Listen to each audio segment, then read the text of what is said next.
46e conférence de l'Union parlementaire africaine et la 82e session du comité exécutif se sont ouvertes le 8 octobre 2024 à N'Djamena, réunissant 20 délégations. La cérémonie d'ouverture a été présidée par Ali Kolotou Tchaimi, premier vice-président du Conseil national de transition, en présence de Mabel Memori Chino Mona, représentante de la vice-présidente du comité exécutif, et d'Abderrahmane Breme Hamid, ministre d'État. Cette conférence se concentre sur la paix, la sécurité, l'autonomisation de la jeunesse et le développement économique à travers la valorisation des ressources naturelles.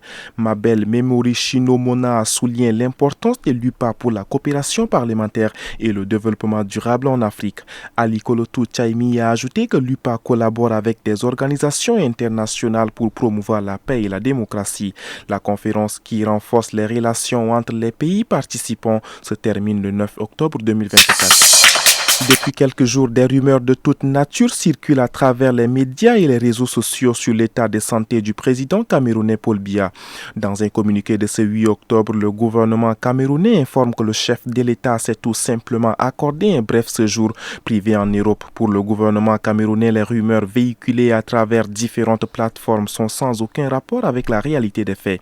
Le gouvernement de la République affirme sans ambages que ces rumeurs relèvent du fantasme et de la pure imagination de leur auteur et entend ici y apporter un démenti formel, rétorque René Emmanuel Sadi, porte-parole du gouvernement camerounais. Il tient à faire savoir qu'au lendemain du sommet Chine-Afrique auquel Paul Biya a pris une part active, le chef de l'État s'est accordé un bref séjour privé en Europe. Pour autant, il demeure comme de coutume et où qu'il se trouve attentif à l'évolution de la vie nationale, assure René Emmanuel Sadi. Âgé de 91 ans, Paul Biya totalise 41 ans à la tête du Cameroun.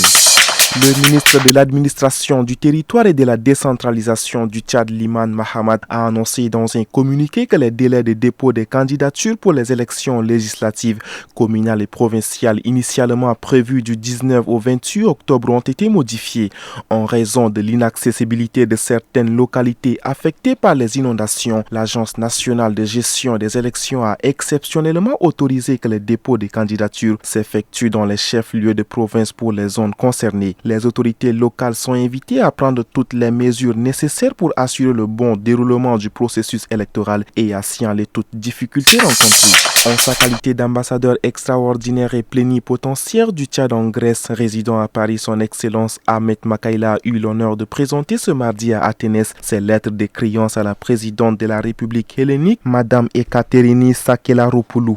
Cette cérémonie a été suivie d'échanges à une dizaine de diplomates présents. Le diplomate tchadien a eu l'occasion de discuter avec la présidente grecque des questions relatives à la migration et aux réfugiés, ainsi que d'autres sujets visant à renforcer les relations bilatérales. La situation sécuritaire dans la région a également été abordée. La Grèce et le Tchad s'engagent à collaborer pour trouver des solutions durables. Il convient de noter que la Grèce fait partie des 5 pays européens relevant de l'ambassade du Tchad à Paris.